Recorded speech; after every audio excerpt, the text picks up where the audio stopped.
Halo Bray, kembali lagi di gatek.id dan di video kali ini gue mau ngebahas sebuah laptop lagi nih. Jadi minggu-minggu ini gue lagi kedatangan lumayan banyak laptop. Jadi untuk pembahasan komponen PC nanti-nanti dulu ya, karena lagi lumayan numpuk nih untuk pembahasan laptop. Kali ini yang mau gue bahas adalah HP Pavilion Gaming 15. Gue juga udah cukup banyak ngebahas Pavilion Gaming 15 dan gue juga udah pakai Pavilion Gaming 15 yang menggunakan CPU Intel Core i7 8750H dengan GPU GTX 1050 Ti. Tapi yang ada di gua ini adalah Pavilion Gaming 15 edisi tahun 2020.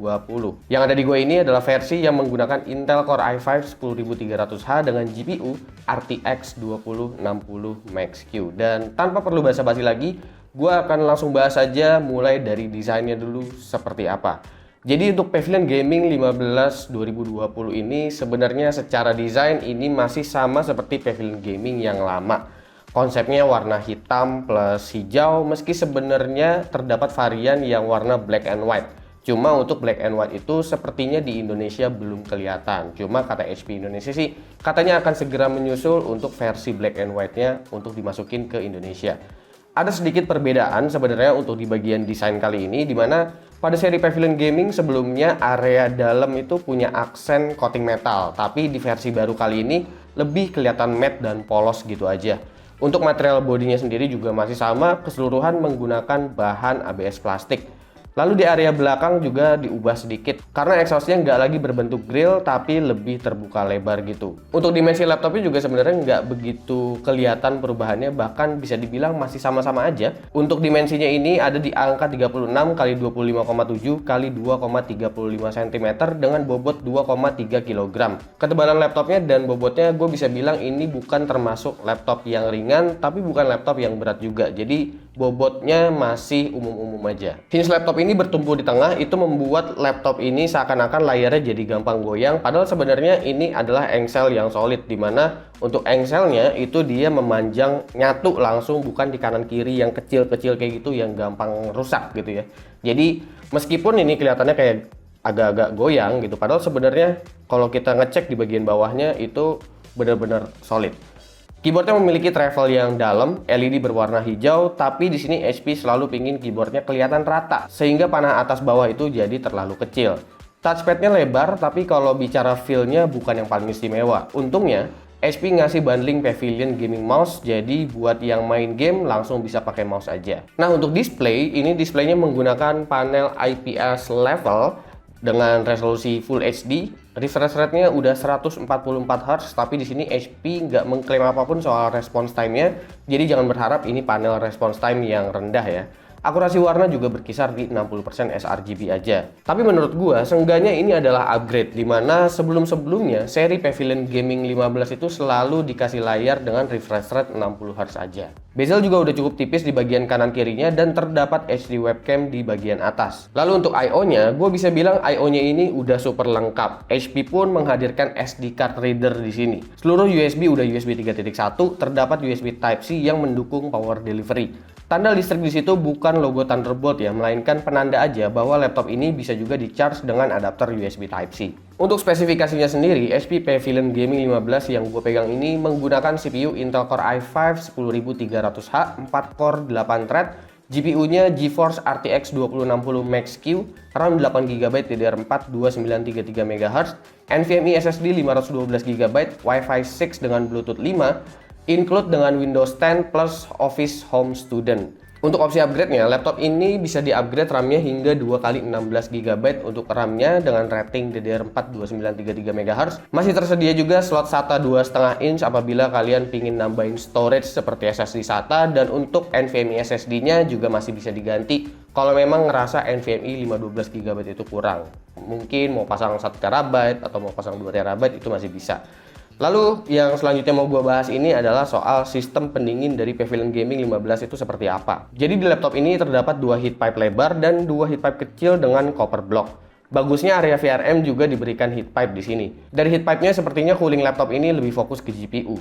Intake di bagian bawah kelihatan cukup baik karena terbuka dari ujung ke ujung dengan filter atau mesh gitu. Lalu untuk power adapter, ini power adapternya dia punya daya sekitar 200 watt dan ukurannya menurut gua ini masih cukup besar ya untuk daya 200 watt.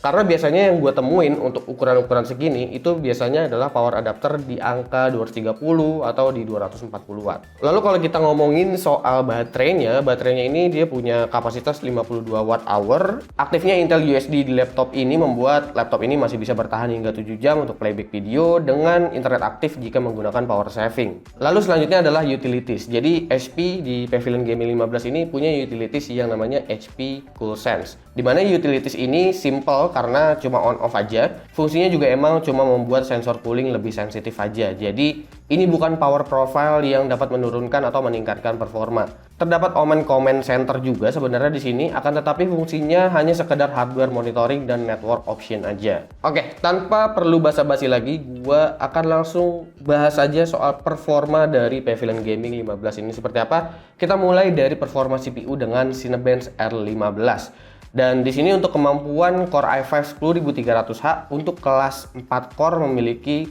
peningkatan yang cukup minor dari 9300H. Perbedaannya ada di single core-nya karena sekarang itu bisa dapat di angka 180-an. Ini dikarenakan 10300H memiliki boost satu core yang cukup besar, yaitu di angka 4,5 GHz. Lalu nih, untuk suhu CPU-nya seperti apa? Sayangnya di sini saat looping Cinebench R15 selama 10 kali, suhu CPU di sini bisa dibilang tinggi untuk kelas CPU 4 core. Ini dikarenakan HP masih ngegas untuk kasih power limit yang besar dan semoga akan ada update BIOS-nya ke depan agar TDP-nya bisa disesuaikan. Suhu saat bermain The Witcher 3 kurang lebih mirip, sempat nyentuh di atas 95 dan mulai konstan di angka 88 derajat Celcius. Lalu untuk performance di GPU-nya, seperti biasa kita akan menggunakan 3D Mark untuk 3D Mark Firestrike dan juga Time Spy, dan kita akan ngecek di graphics score-nya seperti apa. Berhubung ini adalah seri Max-Q, jadi memang performanya nggak sekenceng RTX 2060 yang non Max-Q ya, terutama untuk performa gaming nanti. Tapi kelebihannya 2060 Max-Q ini jadi lebih hemat daya dan tetap memiliki CUDA core yang sama untuk keperluan encoding nanti. Nah berbeda nih pas gue ngecek suhu GPU-nya seperti apa, pas gue looping menggunakan Firestrike selama kurang lebih 20 menit, suhu GPU di sini masih termasuk adem untuk kelas RTX 2060 karena masih di bawah 80 derajat. Di sini jelas kelihatan kalau cooling dari Pavilion Gaming benar-benar fokus untuk GPU-nya. Suhu GPU saat bermain game juga masih adem. Angka tertinggi di sini di sekitar 78 derajat dan konstan di angka 74 derajat Celcius saja. Jadi soal cooling, good untuk GPU, tapi perlu power tuning aja di bagian CPU agar TDP limitnya nggak ketinggian. Lalu kira-kira gimana kalau laptop ini dipakai untuk editing video seperti di Adobe Premiere? Karena CPU-nya ini kan cuma 4 core nih, mungkin kalian agak-agak ragu kalau dipakai editing video nanti gimana, rendernya cepat apa enggak. Adanya RTX 2060 di sini tentu membuat kita jadi bisa playback dengan kualitas full ketika editing dengan RAW 4K serta beberapa layer dan plugin effect. Paling kalau emang mau editing lebih puas buat color correction ya perlu monitor lagi sih untuk kejar akurasi warnanya. Meskipun CPU-nya 4 core, selama software editingnya bisa memanfaatkan encoder milik Nvidia, RTX 2060 Max-Q ini sangat membantu karena masih bisa render project tadi ke YouTube 1080p dengan waktu kurang dari 2 menit aja untuk video berdurasi 3 menit. Lalu selanjutnya adalah untuk kecepatan SSD, dan gue bisa bilang sih kecepatan SSD laptop ini termasuk kenceng di kelasnya ya.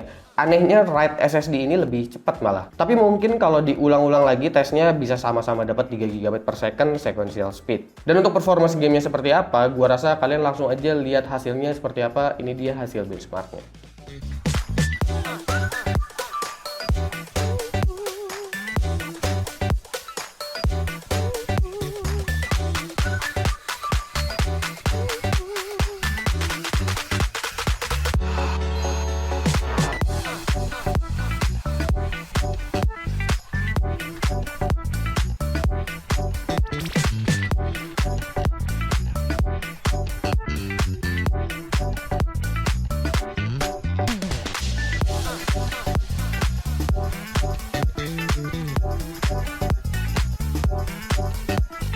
Oke, lalu kita langsung masuk aja ke harga dan kesimpulan untuk HP Pavilion Gaming 15 2020 yang ada di gua ini. Untuk harga, itu harga launchingnya ada di harga 15,99 juta rupiah. Tapi setelah gua cek di official store HP di blibli.com, itu harganya ada di angka 15,69 juta rupiah. Jadi selisih 300.000 lumayan. Dan ini udah bundling dengan Microsoft Office Home Student. Abis itu kalian juga bakalan dapetin backpack seperti ini. Backpacknya lumayan gede sih menurut gua, dan abis itu kalian juga akan mendapatkan Pavilion Gaming Mouse yang ada di sebelah kanan gua ini. Jadi secara bundling menurut gua laptop ini menarik untuk bundling penjualannya, dan laptop ini gua rasa cocok untuk kalian yang emang ingin kejar game AAA tapi perlu sedikit kompromi untuk productivity karena CPU-nya masih 4 core dan akurasi warna layarnya itu belum tinggi.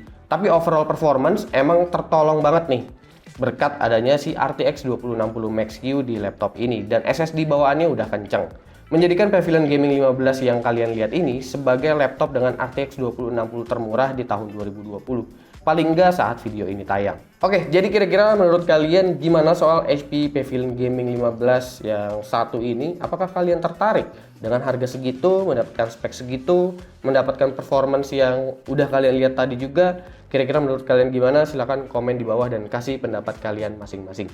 Jangan lupa like, share, dan subscribe jika video ini menarik buat kalian. Follow sosial media gue kalau lu kepo sama apa yang ada di balik layar Gaptek. Gue Supki, dan seperti biasa sampai jumpa di lain kesempatan.